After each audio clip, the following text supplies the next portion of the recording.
मई का महीना है। मध्य प्रदेश की जनता ये सोच रही थी कि 2023 में बड़े जोरदार गर्मी पड़ने वाली है, लेकिन उसका उल्टा हो रहा है। सुबह के समय धूप निकलती है, जैसे ही दोपहर आती है जोरदार बारिश होने लगती है। उसी के साथ रात में ठंड पड़ने लगती है। अब चूंकि शादियों का भी सीजन है, दूल्हा दुल्हन को शादी करना भी जरूरी है। मुहूर्त निकल चुका है, पत्रिकाएं बढ़ चुकी हैं, तो अब शादी कैसे की जाए? तो जरा मई के महीने में बारिश में होती शादी को आप जरूर देखिए।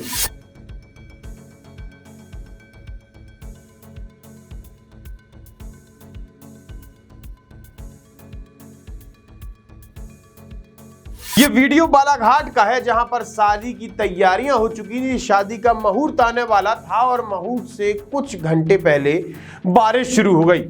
अब चूंकि मुहूर्त निकलने वाला था, जिसके चलते ही दूल्हा दुल्हन ने छाता लगाकर अपनी शादी के 7 फेरे लिए।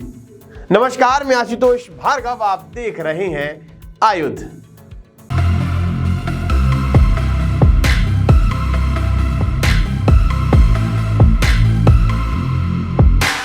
आयुध की इस खास पेशकश खबरिया में आज हम आपको बताएंगे कि शिक्षा के मंदिर में पदस्थ मोहम्मद असलम खान ने एक नाबालिग बच्ची की लूटी अस्मत। मध्य प्रदेश में जल्द ही बिछने वाली है अधिकारियों की चुनावी बिछात, और आखिर में हिंदुत्व को लेकर कांग्रेस बीजेपी में छिड़ा महासंग्राम। एक 14 साल की नाबालिग बच्ची पढ़ने में होशियार थी। जब एक दिन वो अपने स्कूल से अपने घर वापस लौटी तो बड़ी सहमी नजर आई। अचानक से उसकी तबीयत बिगड़ जाती है। उसके घर वाले 1 दिन 2 दिन 3 दिन देखते हैं, शायद उस बच्ची की तबीयत में कोई सुधार हो, जिसके बाद उसे अस्पताल ले जाया जाता है। अस्पताल में उसके सारे के सारे टेस्ट, सारी की सारी जांचें कराई जाती हैं कि आखिर बच्ची बीमार क्यों है, लेकिन उसके बाद भी कोई फर्क नहीं पड़ता। बच्ची घर आती है और अचानक रात में सोते सोते चौंक कर उठ जाती है। तब उसकी माँ उससे पूछती है कि बेटा असल में हुआ क्या है। बच्ची अपनी माँ से लिपट जाती है और पूरा का पूरा वाकया सुनाती है। वो अपनी माँ से बोलती है कि मोहम्मद असलम खान नाम का मेरा इंग्लिश टीचर है, जो कि मेरे साथ लगातार 4 महीनों से बदसलूकी कर रहा है। शुरुआत में असलम ने बच्ची के सिर पर हाथ फेरना शुरू किया। बच्ची पढ़ाई में होशियार थी तो उसे प्रोत्साहित करना शुरू किया, बड़ी बड़ी अच्छी बुक्स देनी शुरू की। अचानक से शिक्षक ने गलत काम करना शुरू किया। जब बच्ची ने उस बात का विरोध किया तो असलम ने उसे जान से मारने की धमकी दी। साथ ही उससे कहा कि तेरे गांव में रहने वाले माता पिता को मैं बर्बाद कर दूंगा, जिस वजह से बच्ची ने अपने घर पर बात नहीं बताई और लगभग 4 महीने तक एक मुस्लिम शिक्षक की यौन शोषण का शिकार होती रही। जैसे ही ये खबर बच्ची के परिजनों को लगती है, परिजन थाने पहुंचते और असलम के खिलाफ FIR दर्ज कराते हैं। लेकिन 1 महीने बाद हाई कोर्ट द्वारा असलम को बेल मिल जाती है। ऐसा पहली बार नहीं कि असलम की इस प्रकार से शिकायत दर्ज की गई हो। इससे पहले भी असलम ने 4 नाबालिग बच्चियों के साथ छेड़छाड़ जैसी हरकत की थी, लेकिन उस बात को धीरे धीरे कर समय के साथ दबा दिया गया। सूत्रों के हवाले से मध्य प्रदेश शासन की एक खबर सामने आ रही है। जल्द ही मध्य प्रदेश में लगा हुआ ट्रांसफर पर प्रतिबंध हटने वाला है। अंदरूनी खबरों के अनुसार ये प्रतिबंध सबसे पहले 1 अप्रैल को हटने वाला था, लेकिन उसकी तारीख बढ़ाकर लगभग 24 अप्रैल कर दी गई है और अब मई के पहले या दूसरे सप्ताह से पोस्टिंग और ट्रांसफर होने शुरू हो जाएंगे। असल में मध्य प्रदेश में चुनाव नजदीक है, इसको लेकर के भारतीय जनता पार्टी या फिर कहे मध्य प्रदेश शासन अपनी बिछाना शुरू कर देगा।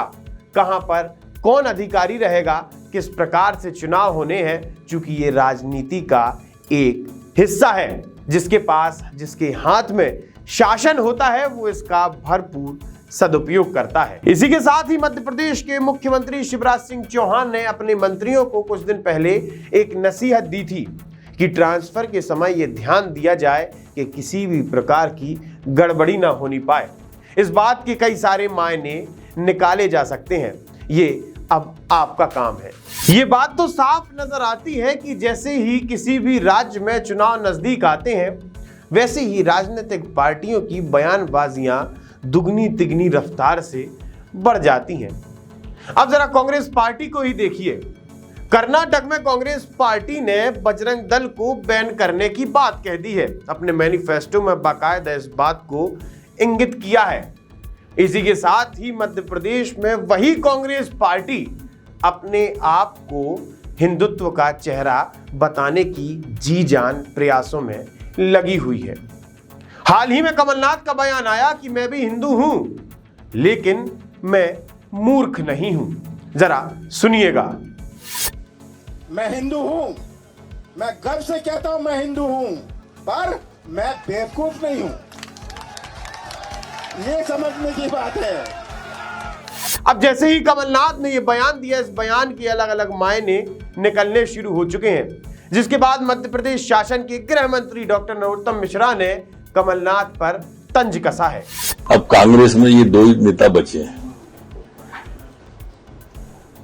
एक दिग्विजय सिंह जी जिनसे जनता पक गई है, एक कमलनाथ जी थक गए, एक पका हुआ है, एक थका हुआ है। दो ही नेता बचे हैं आज कांग्रेस के अंदर, और ये कभी भी हिंदू का अपमान जब हो उसको छूटते ही नहीं है। इनकी सरकार आ जाए तो हिंदू समझदार है, और भाजपा की आ जाए तो बेवकूफ है। भारतीय जनता पार्टी जब भी जहां भी जो भी चुनाव लड़ती है, हिंदुत्व के चेहरे के साथ चुनाव लड़ती है और बाद में अपने विकास कार्यों को गिनवाना शुरू कर देती है। लेकिन ये दिक्कत कांग्रेस पार्टी के साथ है कि कर्नाटका में कांग्रेस पार्टी हिंदुत्ववादी संगठनों को बैन करने की बात कर रही है, तो वहीं मध्य प्रदेश के पूर्व मुख्यमंत्री और PCC chief Kamal Nath soft Hindutva के चेहरे में नजर आ रहे हैं। अब इन दोनों बातों को सोचकर इन पर कैसे, कब और कौन विश्वास करता है, ये देखने वाली बात है।